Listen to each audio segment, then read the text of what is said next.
Olá, meus amigos. No último vídeo, eu comentei com você sobre o fato de que a primeira presidência, a atual, de Igreja de Jesus Cristo dos Santos dos Últimos Dias, eu falei para você que os três se deram muito bem, né? Não foram para a missão e dedicaram suas vidas a uma carreira e se deram muito bem. É claro que eles se tornaram executivos na primeira presidência, já na aposentadoria deles. Eu não sei se quando eles foram chamados como apóstolos, se eles já eram aposentados ou não, tá? Mas o que eu quis dizer para você é que uma aposentadoria dessa aqui, amigo, trabalhando como executivo de uma multinacional, olha, é tudo que você poderia querer para você, para tua família, para os teus filhos, tá? Então, é claro que a gente sabe que cada um teve a sua carreira, né? O Nelson na área da medicina, né? Cirurgião cardíaco, o Oaks na área de direito, ele foi um juiz de direito muito renomado aqui, e o Irving na área de negócios, né? Foi isso que eu quis dizer, tá bom? A história de hoje dessa brasileirinha aqui é um pouquinho forte, tá? A experiência que ela conta, que ela passou na infância, é um pouquinho forte, então se você, conforme você escuta, se for mexer muito contigo de uma forma negativa e você quiser parar de escutar, talvez seja melhor, tá? Talvez você possa pular alguns minutos e voltar no final quando eu faço algum comentário a respeito, se você quiser, tá bom? Ela fala o seguinte: Olá, Vânia. Hoje decidi contar minha história no mormonismo porque preciso desabafar e já não consigo mais aguentar tudo isso calada. Sou nordestina e fui batizada em 2001 quando tinha 13 anos de idade. Mas antes de entrar na parte da minha filiação na igreja, vou contar sobre minha infância. Nasci em um lugar muito pobre, casa de piso de cimento esburacado, apenas duas portas, a de entrada e a de saída. Dormíamos em redes. Meu pai abandonou minha mãe quando eu tinha 5 anos de idade. Este foi apenas o início do meu pesadelo de vida. Se já não bastassem estes problemas, fui abusada sexualmente pelo meu tio quando tinha por volta de 6 ou 7 anos de idade, dentro de casa. Contei para minha mãe, mas ela não deu importância. Tive de enfrentar tudo isso sozinha e calada. Só tinha Deus do meu lado, ninguém mais. Presta atenção aqui. Meu sonho era ter uma família cheia de amor, de paz, mas nunca tive. Era constantemente humilhada pela minha mãe, que me xingava, batia e me apelidava. Fui crescendo e esse desejo de ter uma família aumentou. Foi quando conheci os missionários mormons através de uma amiga da escola. Quando eles falaram sobre casamento eterno, eu fiquei encantada e vi que era aquilo que eu queria para minha vida. E logo aceitei o batismo. Em um mês, eu e minhas irmãs nos batizamos. Na ala, as pessoas nos rejeitavam por sermos pobres e filhas de mulher separada. Desculpa. Não nos convidavam para aniversários nem noites familiares. Éramos dedicadas em cumprir os mandamentos, andar no padrão, cumprir o progresso pessoal, ir ao seminário, não namorar antes dos 16 anos e outras regras, mas nada disso nos fazia sermos enxergadas. 2 anos depois, minha mãe se batizou e sofreu na pele esse preconceito.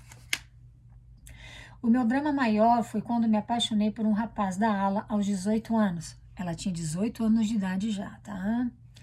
Ele era filho de uma viúva e tinha familiares na igreja, faziam parte das panelinhas. Eu nunca havia namorado nem beijado um rapaz, mas deixei meus impulsos falarem mais alto em um dos nossos encontros. Me excedi um pouco, mas nunca quebramos a lei da castidade, nem dormimos juntos, nem nos vimos sem roupas, como orienta a igreja. Ele disse para a mãe dele e ela contou para a ala inteira. No domingo seguinte, estavam todos falando mal de mim. A família dele foi contra nosso namoro e isso me deixava arrasada. Me perguntava o motivo, visto que eu seguia estritamente as regras da igreja, me esforçava. Aquilo foi apenas um impulso e talvez motivado pelo abuso que eu sofri. Na ala só comentavam que eu não era mais virgem. Vi pessoas se afastando de mim, me acusando. Tive depressão. Por 2 anos tomei antidepressivos. Eu nunca havia me relacionado intimamente com nenhum homem. Isso fez com que eu me sentisse culpada pelo estupro sofrido na infância. Foi uma fase desesperadora. Não contei nada para o bispo ou para este rapaz com medo de ser incompreendida. Ela não falou que ela havia sido violentada sexualmente na infância, tá? E fez muito bem não falar, porque com certeza ela seria incompreendida, como ela fala aqui.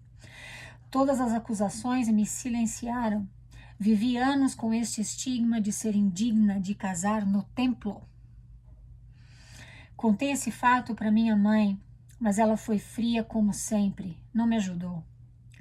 Falei do abuso que sofri para tentar entender o que estava acontecendo comigo, com o meu corpo.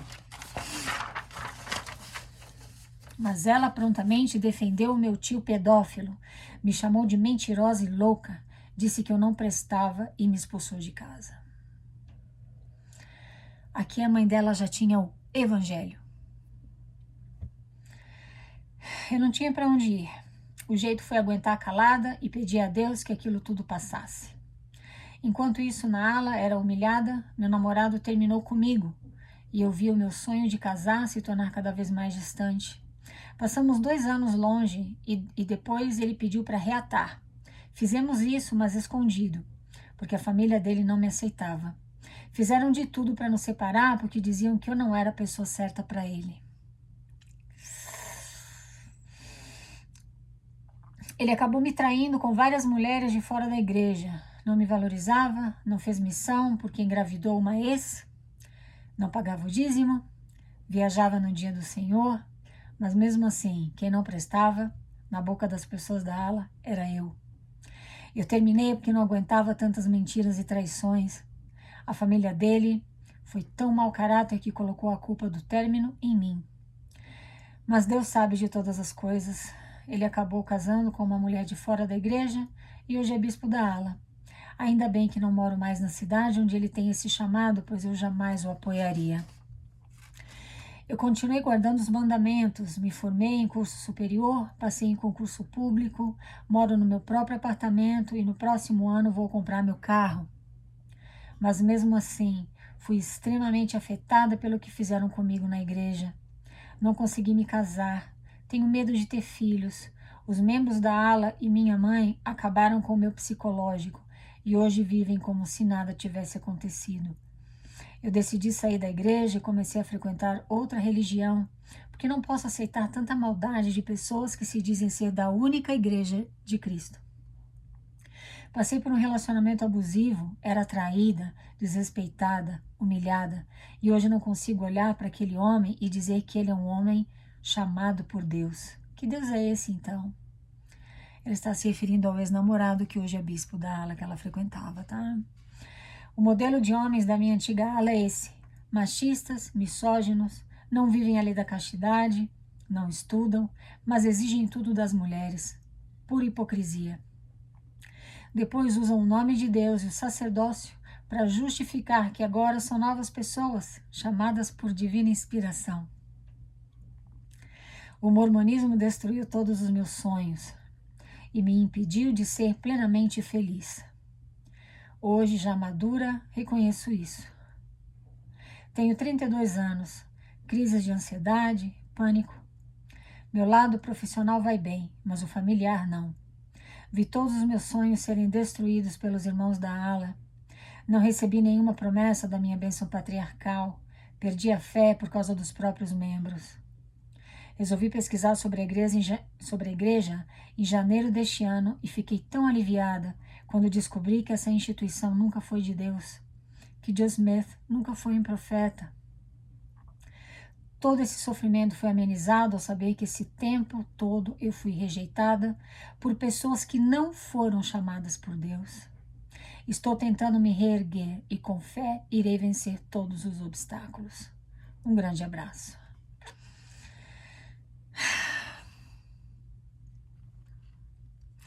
Um grande abraço para você, querida.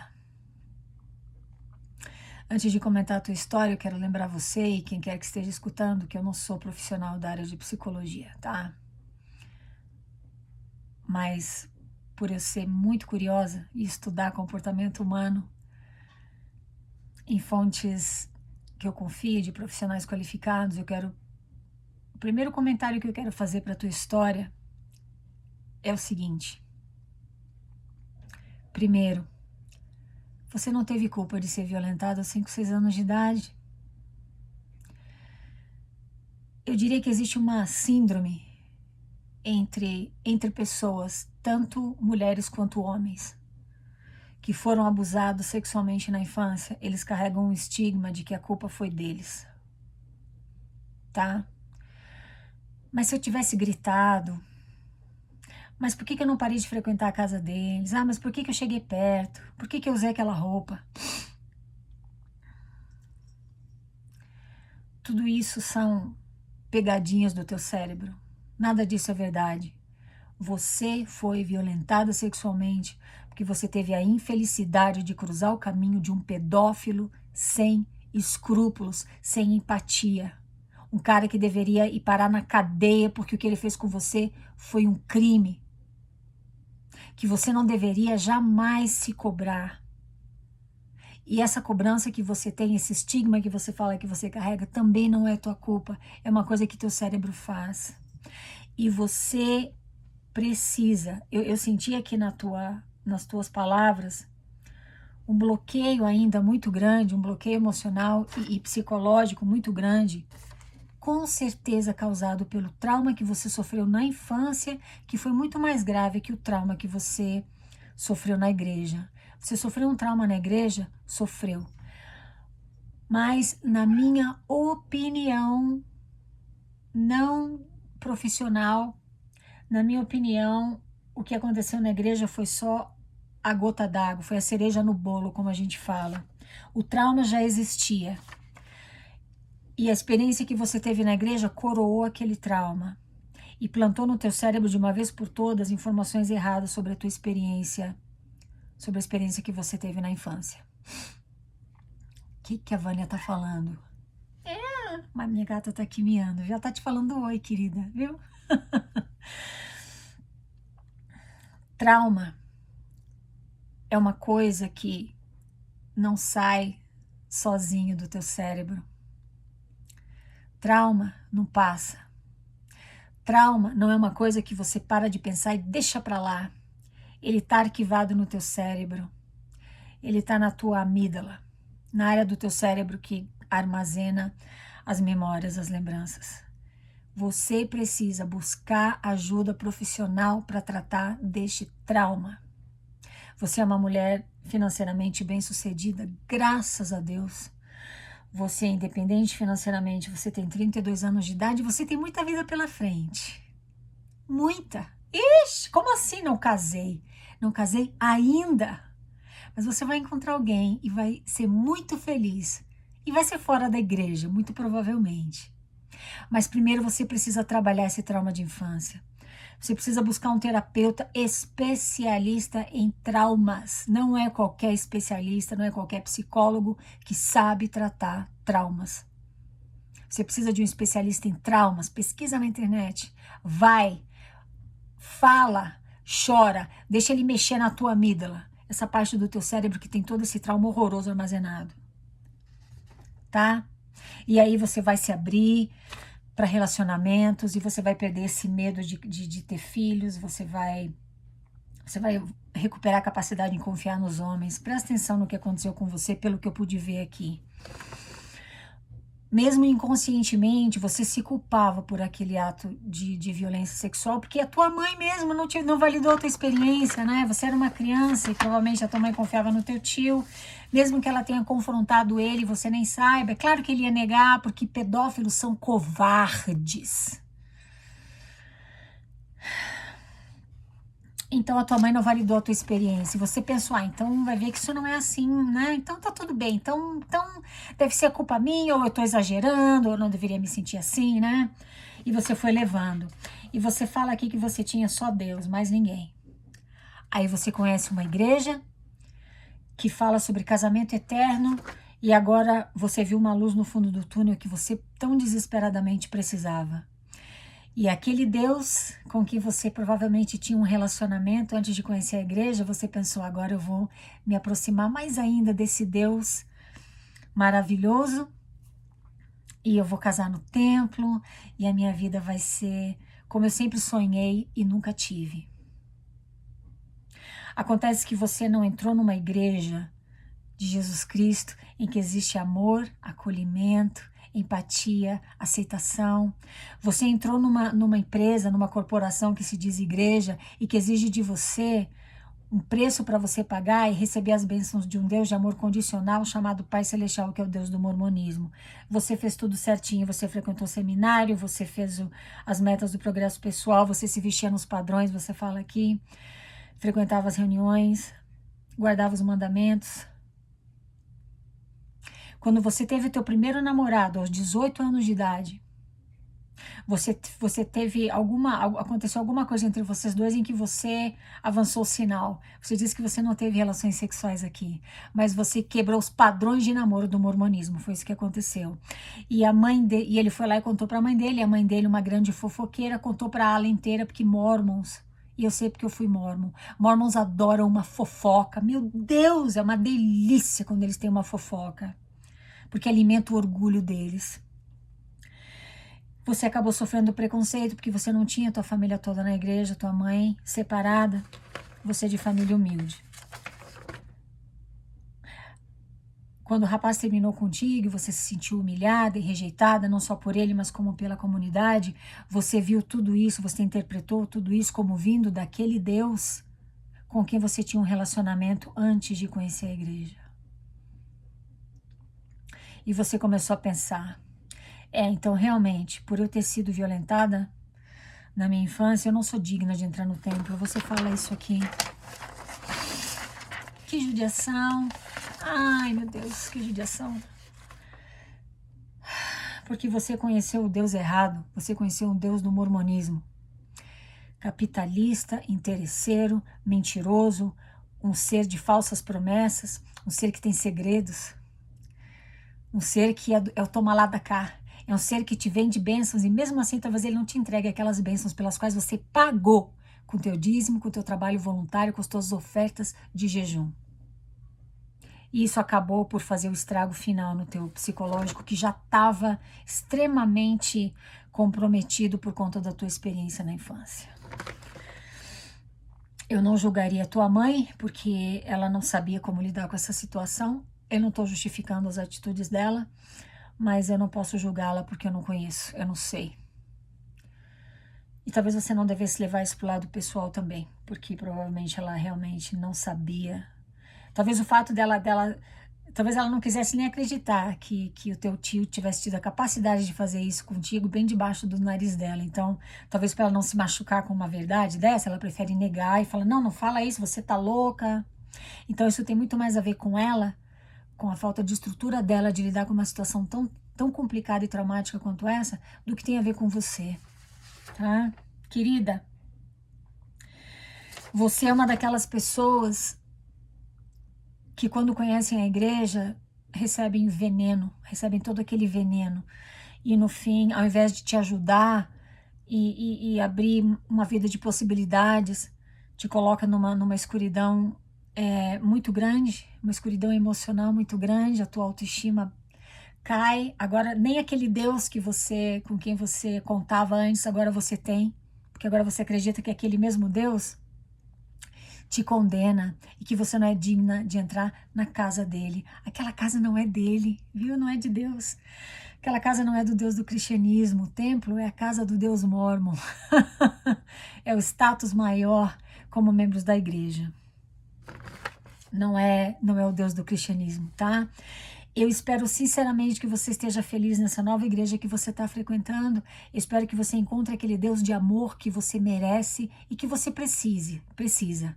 Mas além desse Deus, eu espero sinceramente que você busque ajuda profissional para trabalhar com esse trauma de infância. Você merece ser curada de um mal que fizeram contigo, um mal pelo qual você não teve culpa nenhuma. Um mal que vítima nenhuma tem culpa quando acontece. viu? Tá bom? E que você encontre a felicidade. 32 anos de idade, meu Deus, uma menina, viu? Vai ser feliz, viu? Te dá essa chance, vai buscar, não tem nada perdido. Isso foi uma fase da tua vida que tá no passado já, com a igreja, e com aquele imbecil daquele pedófilo que deveria estar na cadeia. Passou, agora vai buscar o que você merece, o que é teu por direito, felicidade, leveza, alegria, saúde emocional e mental, tá bom? Se sinta abraçada por mim e por todos os nossos queridos que participam do nosso canal. Você que participa do canal, manda teu amor para essa querida, viu nos comentários aqui, manda teu amor, tua empatia, não julga, tá? Não julga, não fala nada que ela não precise ouvir. Ela precisa de amor e de acolhimento e não de julgamento, tá bom? Lugar de julgamento é na igreja de Jesus Cristo dos Santos Últimos Dias. Lá você tem julgamento. Aqui no meu canal, vamos evitar isso, tá bom? É isso aí. Muito obrigada por me escutar, meus queridos. Falamos na próxima. Tchau, tchau.